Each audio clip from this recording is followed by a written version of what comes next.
Namaskar, aspirants, and welcome. Today, we're diving into a really important topic for your GS Paper 2. We're looking at India's National Rural Livelihoods Mission, or the NRLM.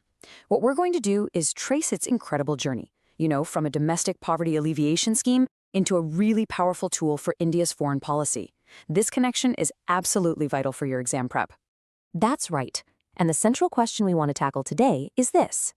How can a scheme that was designed for India's villages actually become a cornerstone of our development diplomacy? If you can understand this link, you're well on your way to writing a high-scoring answer in your mains. Okay, so to begin, let's just try to grasp the sheer scale of the NRLM.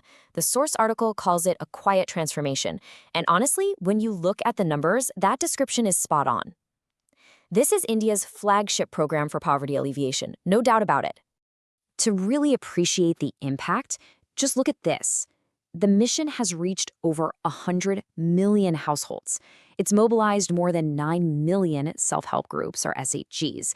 And get this, it's facilitated bank linkages worth a staggering 12 lakh crore rupees. This isn't just some scheme, you see?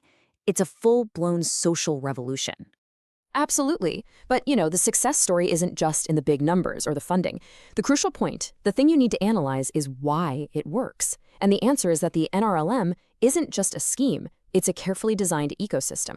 Exactly, and this ecosystem, it's built on a few key pillars. First, you have this federated structure of community institutions, going all the way from the village level up to the block level. Then, it cleverly uses community cadres to deliver services right to the last mile. And critically, it brings rural women into the formal financial system. And, right there, that brilliantly illustrates concepts straight from your GS2 syllabus. When you read phrases like social mobilization and institutional architecture, your mind should immediately connect it to the role of SHGs in the development process. Think about the importance of a strong governance architecture. These are the exact keywords you need to be using in your answers. Now, here's where it gets really interesting for foreign policy. This successful domestic model, well, it started getting a lot of international attention.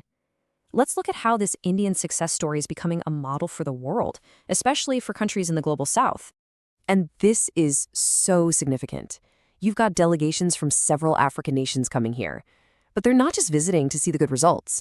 They are coming to understand the operational mechanics. They want to learn the nuts and bolts. How do you scale up SHGs? How do you actually link them with banks? How do you deploy these community cadres? They want to replicate the system, not just admire the outcome. And the reasons for this attraction are actually very practical. First, its focus on empowering women collectively really resonates. Second, it's a cost-effective, community-driven model, which is a massive plus for governments that have resource constraints. It also fits really well with the reality of large informal economies. And maybe most importantly, it builds long-term institutional capacity, which is so much more valuable than just getting a check. So all this international interest, it really marks a strategic shift in India's foreign policy. We're moving beyond just being a resource provider. We are now becoming a knowledge partner. And in doing so, we are shaping a new kind of development diplomacy. This slide here shows the paradigm shift so clearly.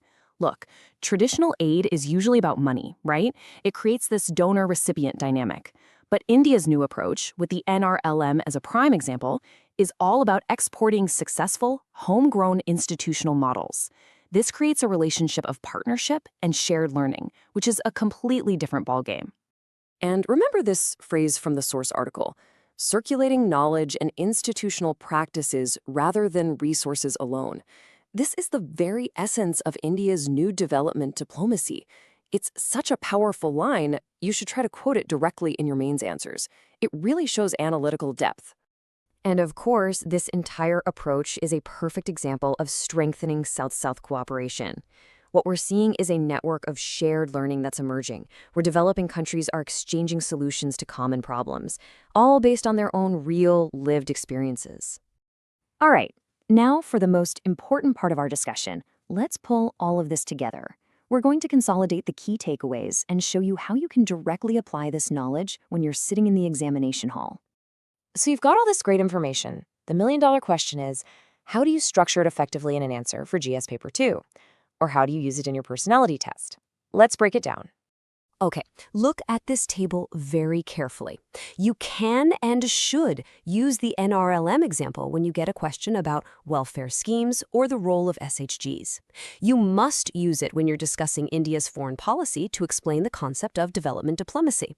And it's a top-tier example for questions on bilateral, regional, and global groupings, specifically South-South cooperation. If you can link these concepts, you are going to fetch very high marks. And it doesn't just stop at the mains. In your interview, you could very well face questions just like these.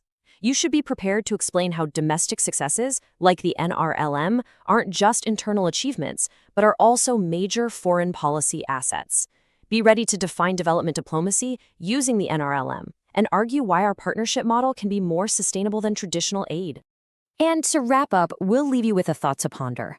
The NRLM is one fantastic example, but what other successful Indian models, maybe something like UPI or the Aadhaar system, what potential do they hold for development diplomacy? Think about it. If you can apply this same analytical framework to other schemes, you'll be prepared for just about any question they throw at you. All the very best.